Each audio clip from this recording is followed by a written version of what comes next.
Islam. Welcome back to OpenLine. Interesting discussion, talking about ISIS and terrorism. How are we doing in the war on terror? What should our response be in the Middle East? And happy to have with us Dr. Mark Swart, political science professor at Lipscomb. Before I go on to more questions, let's go to the phones here. Reverend Enoch Fuzz, hello. Hey, listen, I've been watching the show, and like you said, I'm online kind of looking up what is ISIS. I wanted to get a comment on how much of this is religious. Is ISIS, are the members religious, or it looks like it's some kind of state or government, but is it really, do they call themselves a religion? And you know, America calls itself, well, a lot of people say America is a Christian nation. And so I've seen some numbers where like about 1 billion Christians and 1 billion people who are Islamic. How many other people who are Islamic are part of ISIS? Is ISIS a sect of Islam, the religion? How do you fit that in? Right, I think that's a great question. Yeah, Let's talk about that.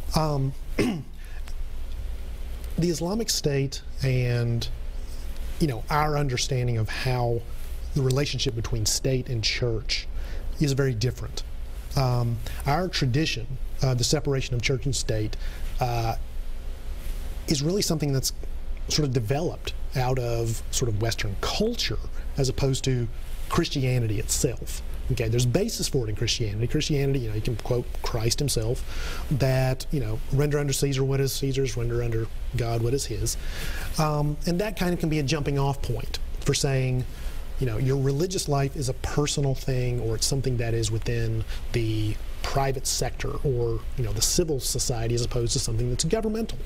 It's something that's very strong within the American political culture. In Islam, no distinction is really made traditionally between the state and how public life is conducted.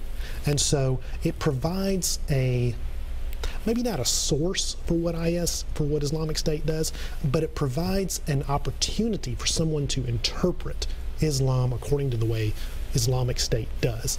I would not say that Islamic State is a sect, okay? As a sect, you're talking about a very specific definition of, we follow a certain interpretation of a religious, revelatory book or something of that nature, and we're the ones who are going to heaven because we're the ones who are following those rules in this particular way. So I don't think IS really rises to that kind of definition. What they are is I think more of a political ideology that is using Islam, or finds itself with Islam. So what they have is a political ambition where Islam provides a way to sort of motivate their people in finding some validation in it. They have a political ambition. Yes. And it's being used, manipulated. Because you do hear these people that, again, were not religious, but they're angry. Right. And they find this vehicle. Sure. That is Islam. Sure. And that is ISIS. Sure. And again, not being an expert on this, but there is a lot of authority within Islam, different imams and so forth, who have said Islamic State is not Islamic.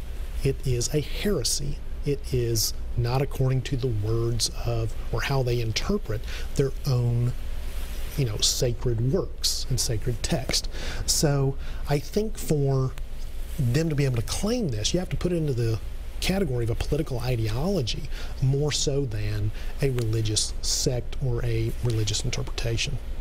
And so how many are there? Do we have any idea? We have really no idea in terms of, okay, those who are actively involved, we put in the thousands. You know, we've talked about people who have gone to IS, who have gone to Syria to fight, have got training and so forth, and then even go back to, say, the United States or Western Europe. Again, that's a concern that many people have. But we're still talking about the dozens, the hundreds, a couple of thousand. Those who actually say, well, IS is doing the right thing maybe it's a couple of percentage points. I don't know, because I don't know if I called somebody up for a survey and said, hey, do you support ISIS? I don't think anybody's really going to answer that very well, because they're going to think, well, this is the FBI on the other line, or someone like that.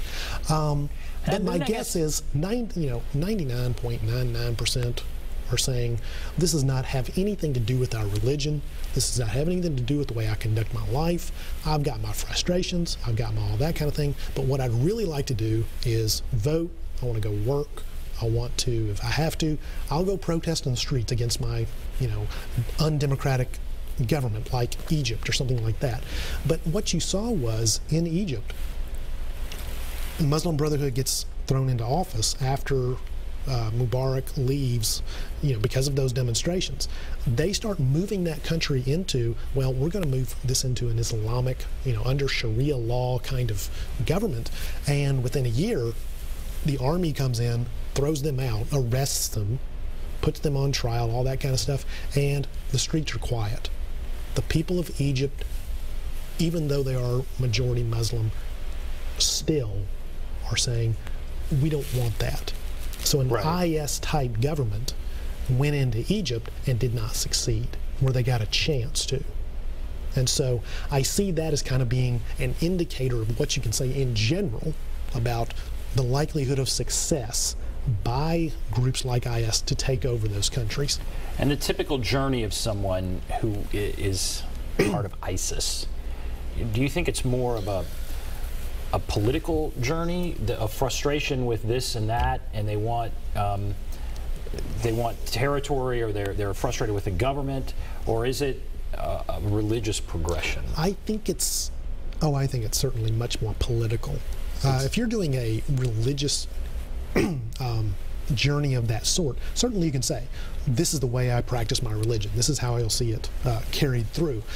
But it does seem to be much more of a political ambition and political reasons why people are doing this. When I say political, I mean it is frustrations with earthly government, with fellow citizens, with the way they think things should be.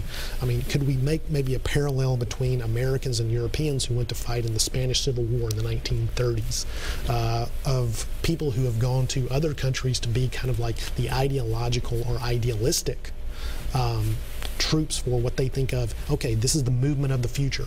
Americans went and fought on behalf of the Soviets in the beginning of the Russian Revolution and things like that. They didn't really work well for them, but it is something that we have seen over and over again.